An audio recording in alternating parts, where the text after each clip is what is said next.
Señor, te damos gracias una vez más, Padre, porque podemos orar en esta hora, podemos reunirnos, Señor, en este día lluvioso, en esta parte del mundo, Señor, que tú has creado. Te alabamos, Señor, porque podemos estar acá en este lugar. Tú nos has permitido llegar con bien, Señor, independientemente de cómo ha sido la semana o de las situaciones que hayamos vivido. Tú nos mandas a estar acá, este es tu día, Señor, donde tu pueblo se reúne, y te alabamos, Señor, porque somos parte de este cuerpo, de tu iglesia, de este ejército. Así que, Señor, somos conscientes del privilegio de estar acá. Así que nosotros queremos pedirte, Señor, y porque tú eres poderoso, Señor, porque sabemos que tú eres Dios soberano, que tu voluntad es perfecta, Señor, que tú no te contradices, tú eres recto, tú eres justo, Señor. Y te alabamos, Señor, y te pedimos que tú sigas bendiciendo a tu iglesia, Señor. Sigas bendiciendo a los hermanos presentes y a quienes tal vez están en casa, Señor. Porque tú eres bueno, tú conoces nuestras condiciones, tú conoces también, Señor, cuál es nuestra intención al estar acá, nuestro corazón, y también conoces, Señor amado, nuestras preocupaciones que podamos traer. Así que, Señor, queremos dejar todo ante ti. Ayúdanos a estar concentrados en este momento de adoración a ti, Señor, en las oraciones, en los cantos, en la predicación, en el privilegio también de ofrendar. Ayúdanos, Señor amado, a ser conscientes de lo que estamos haciendo aquí. Te alabamos, Señor, gracias por los hermanos que han podido llegar. Tú les has permitido estar aquí en esta tarde, Señor. Y oramos también por los hermanos que vienen en camino, para que tú puedas bendecirles, Señor amado. Y si algún hermano o visita nos está viendo a través de las redes sociales, igual, Señor amado, les bendecimos. En nuestra intención de que esto pueda estar lleno, Señor amado, y que más personas puedan unirse a lo que hacemos nosotros, Señor amado, que es alabar tu nombre y escuchar tu palabra, Señor. Te bendecimos y te adoramos en esta tarde, Señor, en Cristo Jesús. Amén. Amén. Vamos a pasar un tiempo de alabanza a nuestro Señor y vamos a ofrendar. Así que los invito a con esa actitud de estar adorando a nuestro Señor. Amén. Le voy a invitar a que podamos juntos cantar al Señor. Podamos bendecir el nombre de nuestro Señor y exaltar su nombre. Así que cantemos al Señor y exaltemos en esta hora el nombre de nuestro Dios.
Todopoderoso y soberano.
y exaltar en esta hora, ¿cierto?, a nuestro Salvador Jesucristo. Sigamos hablando, Señor.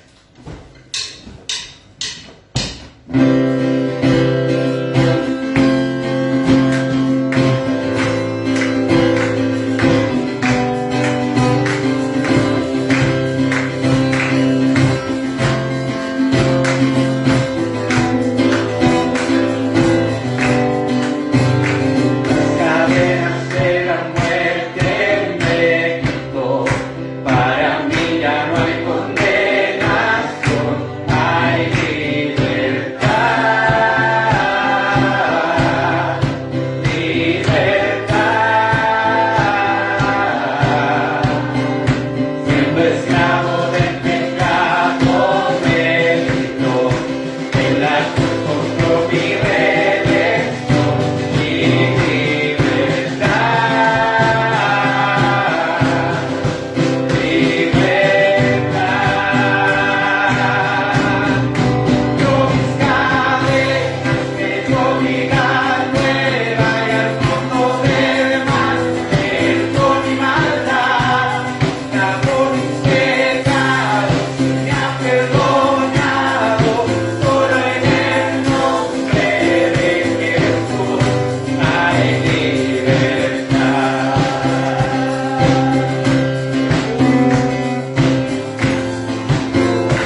Solo en Cristo tenemos libertad, hermano. Les invito a que oremos. Voy a invitar a mi hermano Galgo a que sea orando por la ofrenda y por la palabra.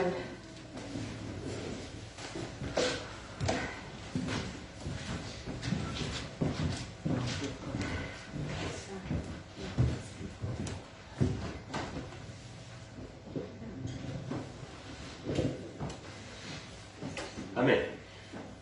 Buen Dios y Padre Celestial, en esta hora damos gracias, Dios amado, por esta gran misericordia, Señor, de poder llegar hasta este lugar, Dios amado, porque sabe usted, oh Dios mío, que cada día nosotros necesitamos de usted, Señor.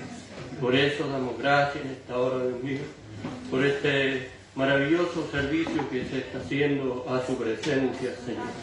Bendiga también las ofrendas, Dios mío, que han sido recibidas. Y bendiga a usted al dador alegre, Señor amado.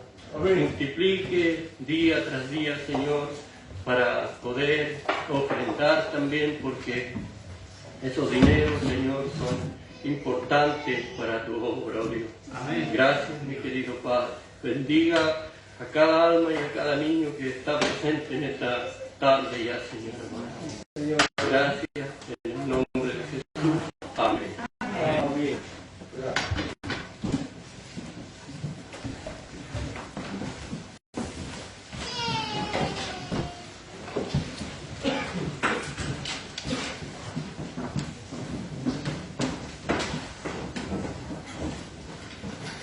Hermanos, que el Señor nos bendiga esta tarde. Es un día intenso donde hemos hecho diferentes actividades, pero damos gracias a Dios porque podemos culminar en esta tarde con este servicio del Señor. Amén. Y podemos agradecerle a Él porque nos ha cuidado, porque nos ha ayudado en todo. Y qué mejor que terminar la semana también en su presencia, ¿cierto?, siendo orientados y dirigidos por Él. Yo quiero pedirles, hermanos, que tengamos un tiempo de oración por Haití. Nosotros sabemos, ¿cierto?, que ha sido azotado por un terremoto. La verdad que es impactante lo que se ha podido ver a través de internet y lo que han comunicado en las noticias. Hasta el día de ayer en la tarde había más de 200 personas muertas y entre ellos muchos niños. Oremos para que el Señor tenga misericordia, hermanos, y que también nos indique como iglesia cómo podemos ser parte de ayudar, de bendecir a esta comunidad, de la cual hay muchos hermanos nuestros. Sabemos que hay hermanos que tienen familiares allá, que han emprendido su viaje de retorno para estar con ellos. Así que oremos para que el Señor también les guarde y les dirija. Amén. Vamos a tener esta oración y que Dios ponga compasión en nuestro corazón, para que sin duda podamos llorar con el que llore, podamos también ser de bendición para el que tiene necesidad. Póngase en pie una vez más, hermano, por favor. Padre amado, en el nombre de Jesús, Señor, tú eres el Dios del universo, como cantado, eres el Dios eterno. Señor, y también sabemos que tu misericordia es grande, tu paciencia sin duda, Señor. Y acudimos a ti una vez más en clamor por esta nación que está sufriendo, Señor, el estrago de este terremoto. Ayer estaban a la espera de un ciclón, Señor. Padre, son cosas que escapan a veces de nuestra imaginación. No sabemos, Padre, cómo están viviendo en esta hora nuestros hermanos y los habitantes de ese país, Señor, lo que está pasando. Mas clamamos misericordia. Pedimos tu ayuda, Señor.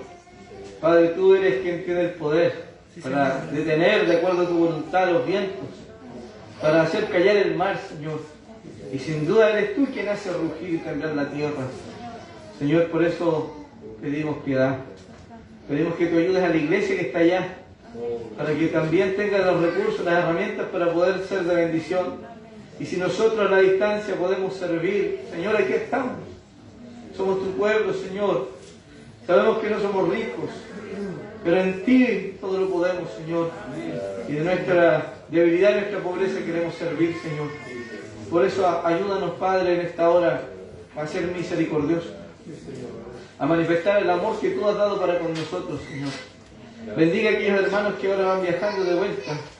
Abra las puertas para que puedan llegar a ver a su familia. Señor amado, ten piedad de esa nación que ha sido tan asolada, Señor. Padre bendito, no podemos entender todo. Es posible, Señor, de saber por qué le está pasando todo esto a esta nación. Pero sabemos que tú eres quien gobierna. Señor, y ayúdanos también para temer. Porque así como esta nación ha sido azotada, sabemos que muchas otras pueden serlo, incluso la nuestra. Señor, nosotros vivimos en una nación sísmica. Nacimos en un lugar donde también hemos experimentado estas realidades. Quizás no con la cantidad de muertos que contamos ahora. Pero Señor, sé que solamente tu gracia y misericordia nos ha guardado. Por eso te agradecemos. Señor, y ayúdanos a ser conscientes de que eres tú, Señor, el que gobierna todas las cosas. Por eso a ti clamamos y pedimos ayuda. En el nombre de Jesús. Amén. Amén. Tomen asiento, amados hermanos. Y les invito a abrir su Biblia. En la pantalla tiene nuestro texto del día de hoy. Hemos estado desarrollando las predicaciones, los estudios bíblicos, ¿cierto?, en torno a una temática. En este momento estamos estacionados ahí en Mateo capítulo 5, donde estamos observando lo que se denomina el Sermón de la Montaña, y en particular, ¿cierto?, las bienaventuranzas. El domingo pasado hablábamos de qué es lo que significa tanto la palabra bienaventurado, ¿cierto?, las bienaventuranzas, como el concepto de ser pobre, y por qué el Señor habla de pobres en espíritu, ahí en el versículo 3.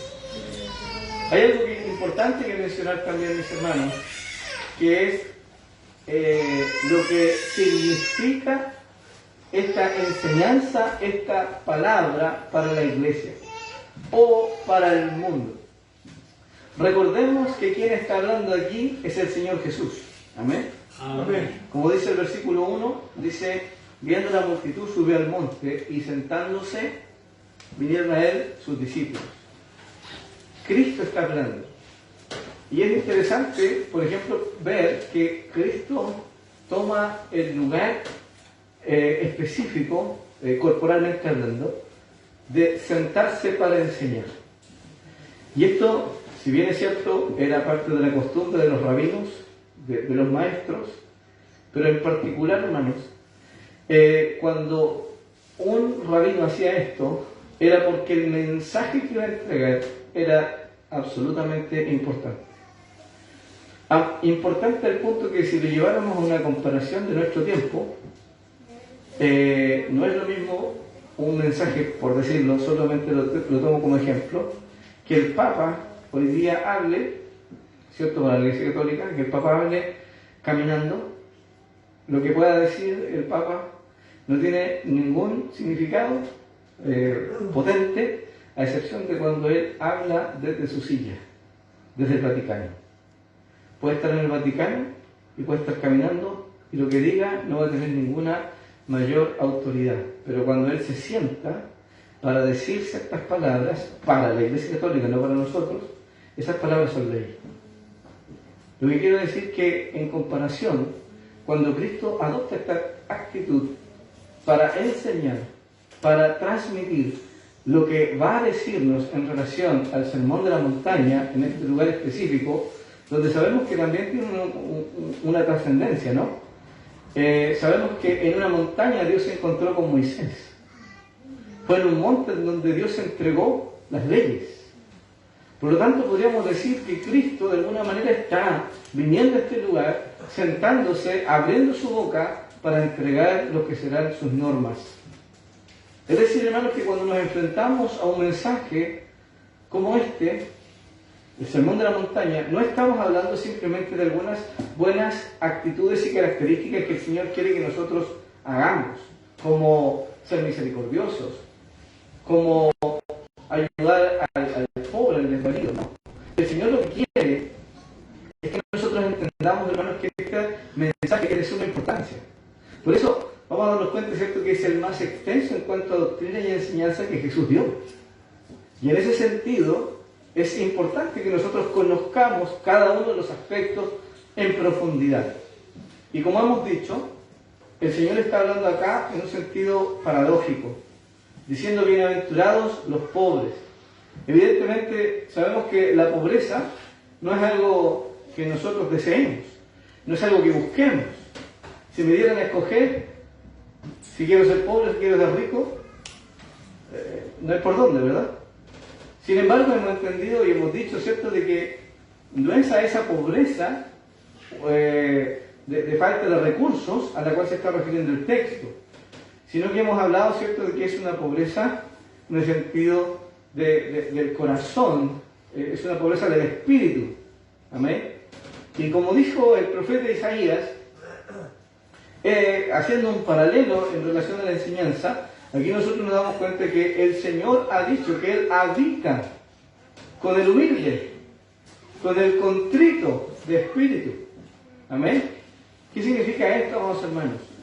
Que las características que estamos viendo acá, ¿cierto?, son aquellas que deben manifestarse en aquellos que son hijos de Dios. Otra expresión que nosotros encontramos en esta porción bíblica, si leemos los textos que ya lo hemos leído la semana anterior, por ejemplo, es el hecho de que, como dice el versículo 3, bienaventurados los pobres en espíritu, porque de ellos es el reino de los cielos. Y es algo que se repite, por ejemplo, en el versículo 10, dice, porque de ellos es el reino de los cielos. Y hemos dicho, hermanos, que esto es tan categórico, es tan importante, es tan trascendente lo que el Señor está diciendo, porque Él está definiendo, ¿cierto?, las características, aquello que identifica a quienes son parte de su reino. Nosotros sabemos que el reino de los cielos, para nosotros en esta enseñanza, significa, en primer lugar, que nosotros hemos sido trasladados del reino de las tinieblas al reino de Cristo. ¿Sí? El hecho de que ya no pertenezcamos a este mundo, espiritualmente hablando, que ya no significa que ya no nos gobiernan las leyes de este mundo. Eso no significa que nosotros no tengamos que hacerle caso al presidente, a las autoridades, estamos usando mascarilla, ¿no? Porque el Señor mismo en su ley nos dice, sométanse a las autoridades. Por eso lo hacemos. Pero lo que nos gobierna a nosotros, ¿qué es? Es la ley del cielo. Es Dios. Es Cristo quien nos gobierna. Y en su reino, sus hijos tienen estas características que deben manifestarlas. El hecho de que sea esta diferencia, ¿no?, que seamos parte del reino de los cielos, o como dice acá, ¿cierto?, de ellos es el reino de los cielos. Y esto es súper importante porque muchas veces uno va a un funeral de un bebé y en gran parte de gente asume que de ellos es el reino de los cielos, porque son niños. Pero acá el Señor está dando características específicas que son necesarias de ver. Como dije la semana pasada, se pueden ejemplificar con el root. Este es el root del cristiano. Esto es lo que nos identifica. Es decir, esta es la experiencia que cada uno de nosotros debe manifestar si ha experimentado un cambio espiritual en su vida. En otras palabras, Dios nos ha hecho diferentes. Dios ha venido de tal manera en nuestra vida que somos distintos. Nuestros intereses son diferentes. Imagínense, bienaventurados los pobres. Y dijimos, ¿cierto?, que esto tiene que ver con la acción del Espíritu Santo, de hacernos volver en sí y de traer una convicción de nuestra condición de pobreza espiritual ante Dios, nuestra incapacidad para poder estar a cuentas con Dios por nosotros mismos.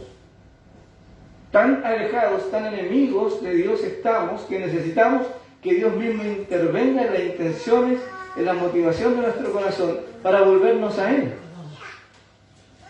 Y ahora, en este segunda bienaventuranza, leemos ahí en el versículo 4, bienaventurados los que lloran, porque ellos recibirán consolación. Fíjense la paradoja, ¿no? ¿Quién quiere ser pobre y quién quiere llorar? Son dos cosas que nuestra carne quiere tener a lo más lejos posible de ella. La tristeza y la pobreza. Y por eso, en muchos lugares, ¿cierto?, lo que se promociona dentro de una iglesia hoy día es el gozo y la felicidad. Y la prosperidad. Como diciendo que estas cosas no son tan buenas, pero es importante que nosotros comprendamos, hermanos, ¿qué quiso decir el Señor con esto? ¿Qué quiso decir?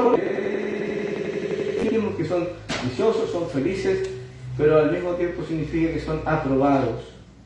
Dijimos que ninguno de nosotros puede ser aprobado delante del Señor por sus méritos. Nuestra pobreza nos dice eso. La pobreza espiritual a la cual se refiere el texto nos lleva a entender, ¿verdad?, de que nosotros valoramos aquello que el mundo no valora. Nuestro valor viene de Cristo, y lo que Cristo nos hace valorar precisamente son las cosas que este mundo no valora. El mundo valora el oro, la plata. El Hijo de Dios no valora eso. Sabe que es útil, que es necesario. Pero el Hijo de Dios valora a Cristo como su bien mayor. Y eso nos lleva, hermanos, a tener esta actitud de humildad, de reconocimiento, de sabernos, hermanos, como aquellos que lo único que merecen de parte de Dios por causa del pecado es el juicio. Una persona que llega a la vida cristiana, a la vida espiritual, es una persona que no puede, como decía la semana pasada, hermano, la puerta es angosta pero también es bajita. No se puede llegar, no se puede entrar, no se puede ser parte del reino de los cielos siendo orgulloso. No se puede llegar a una relación, a un conocimiento del Señor sin haber sido quebrantado en nuestro corazón por el Espíritu de Dios. Recordemos que el principal ministerio del Espíritu hoy día en nosotros es convencernos de pecado. Y nunca el Espíritu va a convencernos de pecado, hermanos, sin contristarnos y sin llevarnos a un llanto. Y esto es muy importante porque muchos quieren hablar del consuelo del Señor, pero sin llorar. Muchos quieren quitar de la iglesia, ¿verdad?, esta esencia de predicar en contra del pecado y mandar a los hombres en el nombre de Cristo que se arrepientan. Y quieren suplirlo con otras cosas. Pero aquí estamos viendo que la esencia de ser hijos de Dios es que para poder ser parte de su reino debo ser pobre y debo llorar. Evidentemente, este no es cualquier llanto. No es el llanto por una pérdida de un familiar.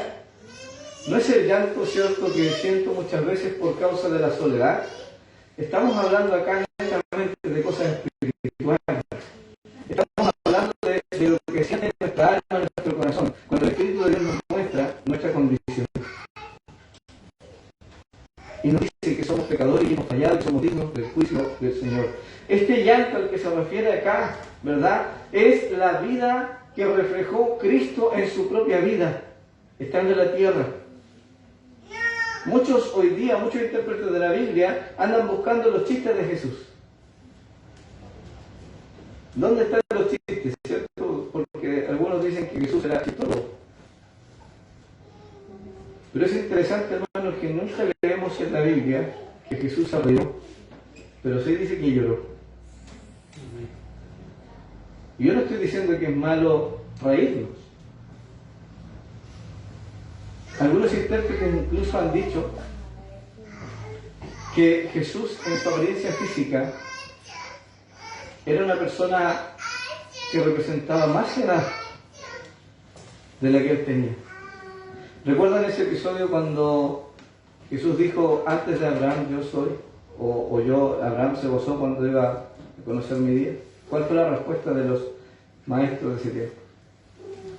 ¿Todavía no tienes 50 años? ¿Y dices que viste a Abraham? ¿Y quién estaban hablando? Le estaban hablando joven, que no tenía ni 30. Es probable que la vida de Jesús haya sido una vida esforzada al punto de que su apariencia física, como dijo Isaías, ¿no?, no tenía atractivo. Es decir, hermanos, que Cristo mismo fue varón de dolores, experimentado en quebranto. Entonces, cuando la Biblia nos muestra esta cualidad, esta característica que es inherente a la obra del Señor en nosotros, hermanos, esto no es algo que yo debo autoimponerme, esto es una obra de Dios sobre la vida de los hijos del Señor. Por eso es interesante observar, hermanos, que esto no es algo que yo voy a aprender. Hermano, tienes que aprender a ser pobre. Hermano, tienes que aprender a llorar. No está diciéndonos eso el Señor. Lo que el Señor nos está diciendo es que quienes son parte del reino de los cielos son pobres y lloran. Pero estos pobres, a los ojos de los hombres y a los ojos de sí mismos, ante el Señor son ricos. Y estos que lloran, estos que sufren por su pecado, que se duelen por su maldad y por su condición, son consolados. No es un llanto, hermanos, desolador que nos deja en el olvido y que nos deja ya solos, abandonados y tristes. No. Vemos, hermanos amados, que nosotros vemos una vez más, traigo a su memoria, la imagen de la parábola del padre amoroso, del hijo pródigo, donde vemos que cuando el hijo, ¿cierto?, se vuelve al padre, y evidentemente viene contristado en su corazón, viene llorando a causa de su pecado, el padre, ¿qué hace cuando lo ve? Corre y se echa. Y sin duda, hermanos, los cristianos debemos ser aquellos que entendemos que el pecado es algo que ofende al Padre, que el pecado es algo que nos separa del Padre. El pecado debe ser algo fastidioso en nosotros. Bienaventurados los que lloran. El Señor dice que usted y yo somos bienaventurados cuando tenemos la gracia del Señor para vernos realmente como miserables pecadores. Hermanos, no es de todos la fe.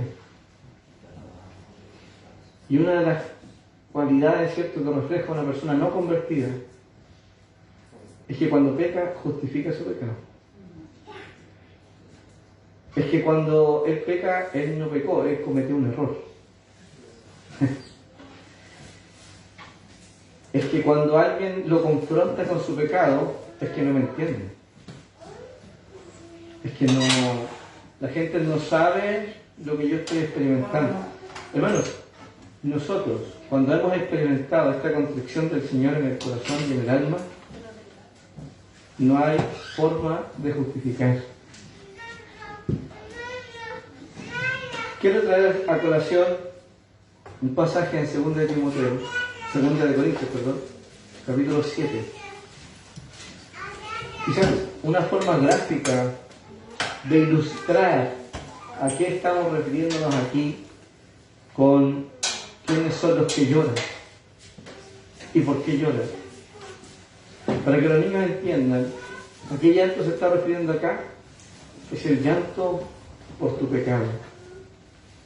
Hermanos, siempre que entendamos la santidad del Señor, siempre que entendamos el valor de Dios, siempre que entendamos que la única forma de agradar a Dios es cumplir la ley.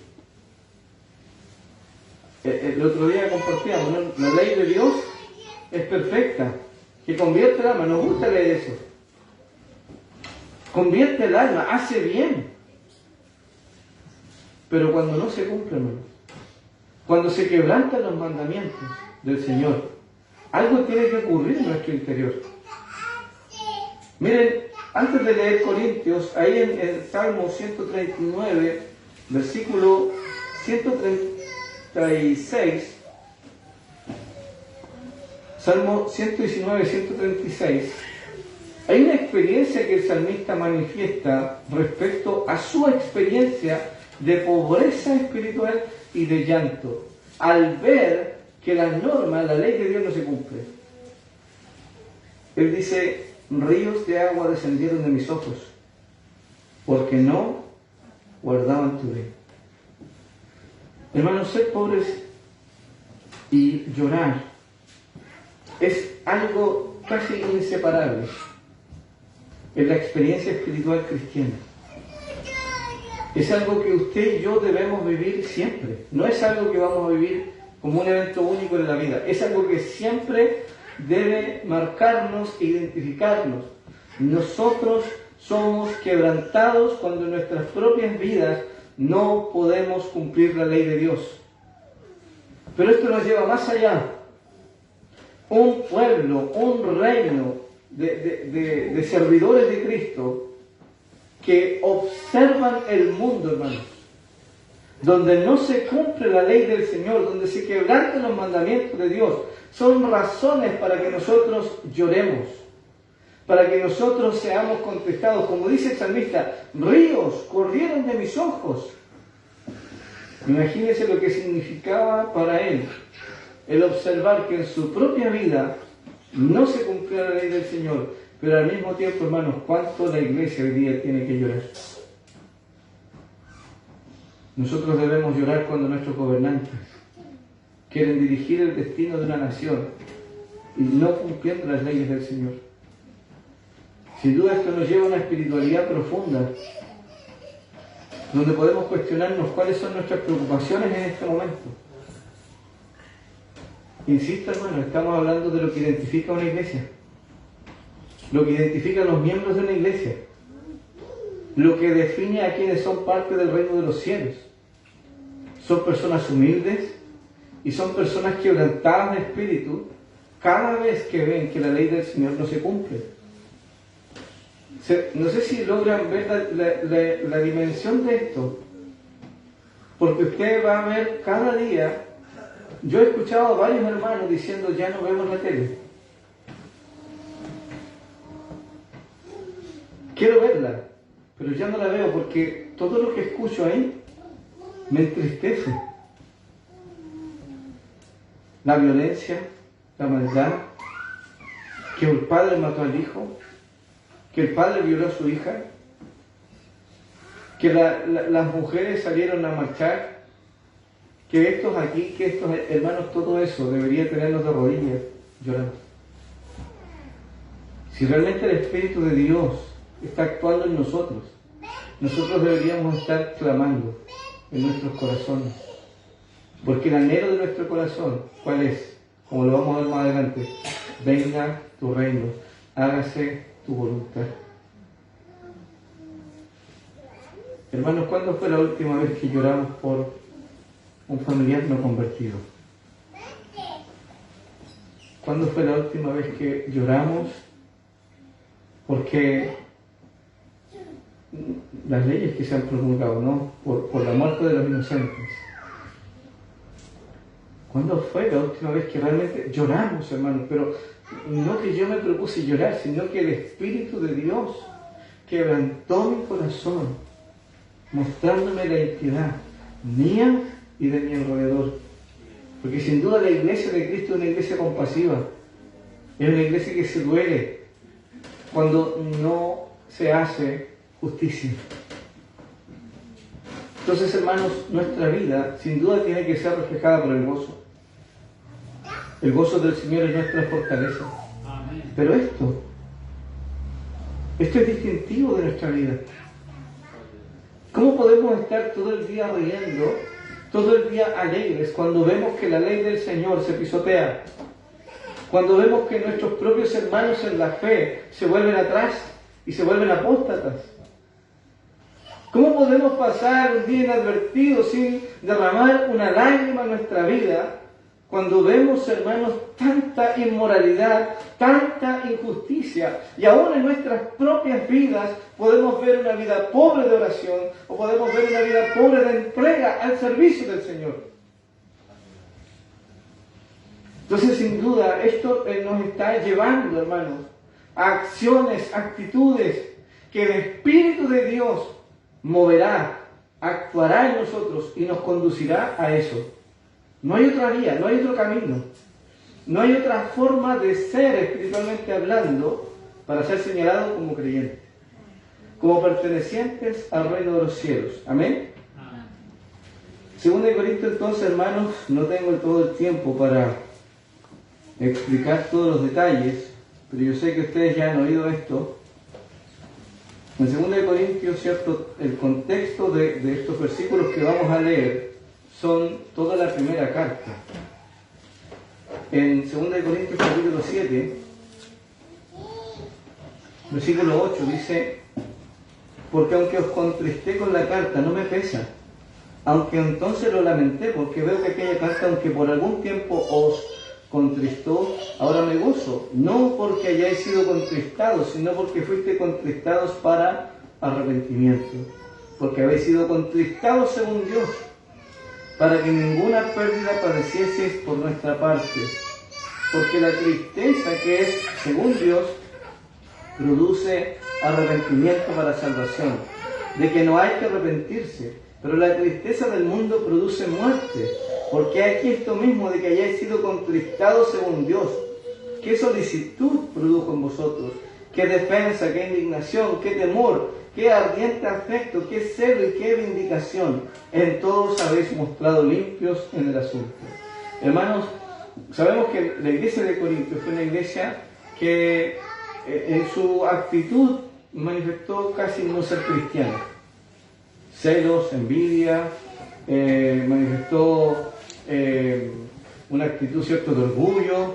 Varios hermanos de la iglesia se creían mejores que el apóstol Pablo, cuestionaron su ministerio, la iglesia no se amaba, no manifestaba amor, se creían mucho espiritualmente porque tenían muchos dones espirituales, hablaban en lenguas y muchas cosas como esas, pero el apóstol le escribe 1 Corintios de una forma dura. Y esa reprensión tan dura tuvo una consecuencia. ¿Cuál fue? Que fueron contristados.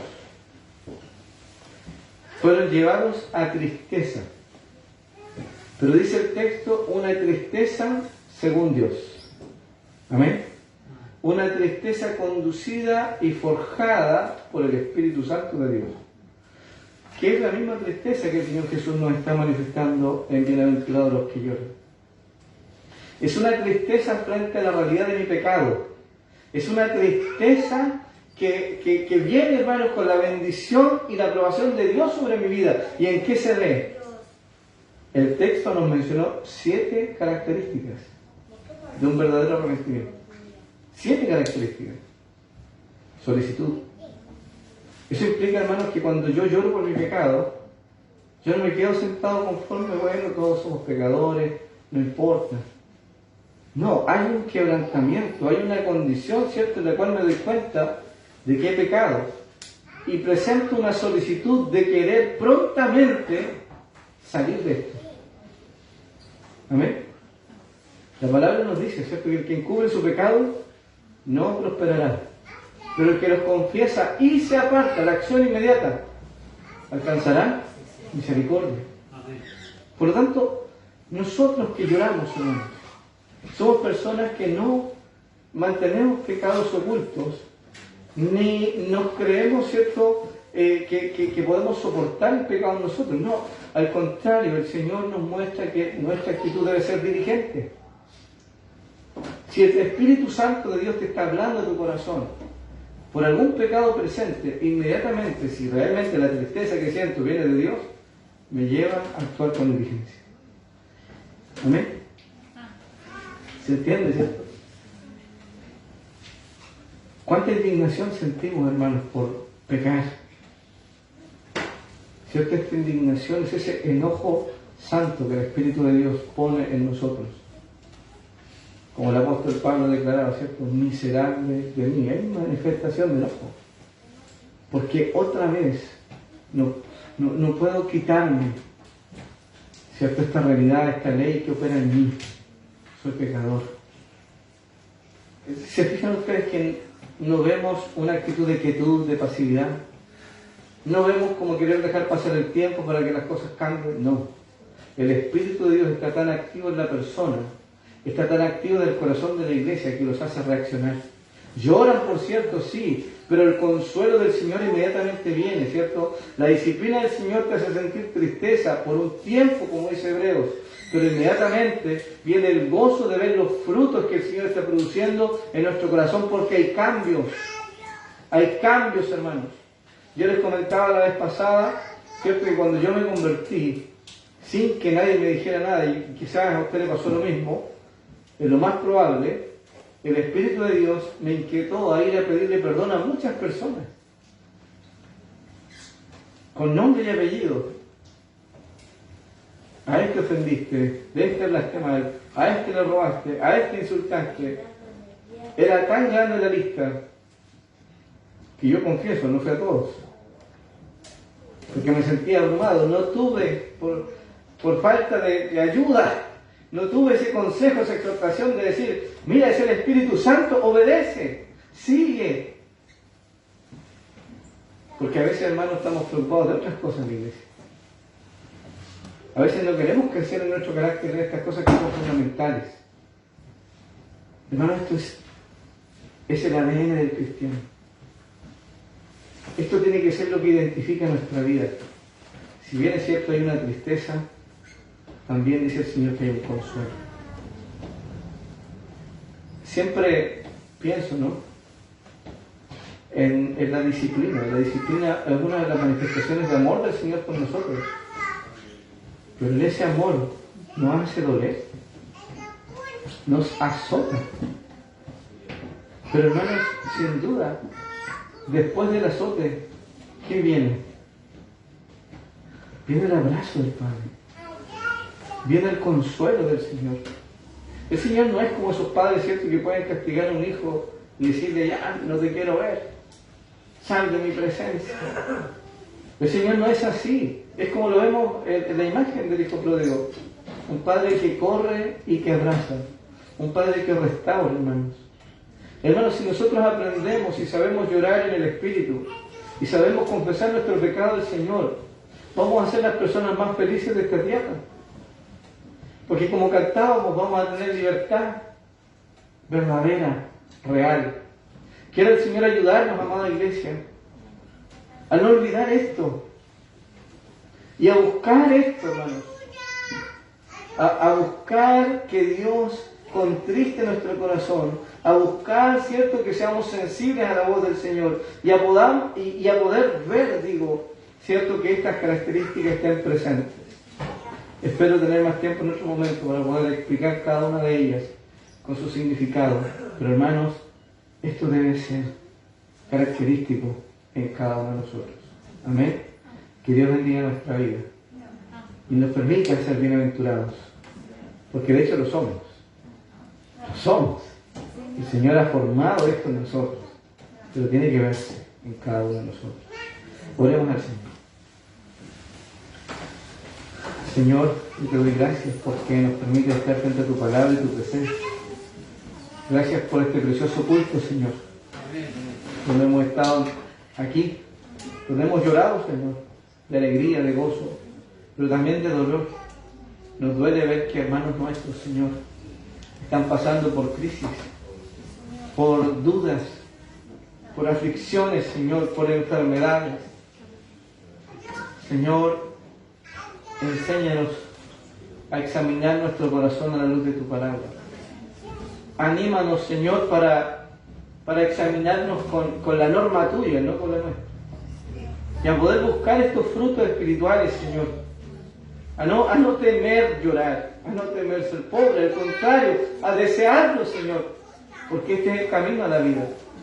Esto es lo que indica de que realmente tú has trabajado, has sobrado, has operado, oh Señor, un milagro en nuestros corazones. Gracias, Señor, porque sin duda en este mundo tendremos muchas tristezas, pero también tendremos tu consuelo. Tendremos tu ayuda, tendremos tu fortaleza, tendremos tu aprobación, que es lo que nos importa. Gracias, Padre, porque tú nos llamas bienaventurados. Señor, que podamos recordar estas palabras cuando estemos en la prueba, cuando estemos en la aflicción, cuando estemos en el horno, en el crisol. Que allí recordemos, Señor, que tú nos llamaste a una vida diferente, que tú nos pusiste en un reino completamente distinto. Por eso los anhelos y los afectos de nuestro corazón hoy día no buscan las riquezas del mundo, no buscan la felicidad que el mundo nos ofrece a través de su risa. Nosotros buscamos la pobreza, buscamos el llanto, porque sabemos que es la única forma, Señor, en la cual podemos estar en comunión contigo. Oh Señor, disfrutando la justicia, disfrutando la santidad, disfrutando los placeres que el cielo nos ofrece, Señor. Bendito eres, Padre. A ti damos la gloria, a ti damos la honra, nuestra hora. Bendiga a tu pueblo, Señor. En el nombre de Jesús. Amén. Amén. Que Dios les bendiga, tomen asiento.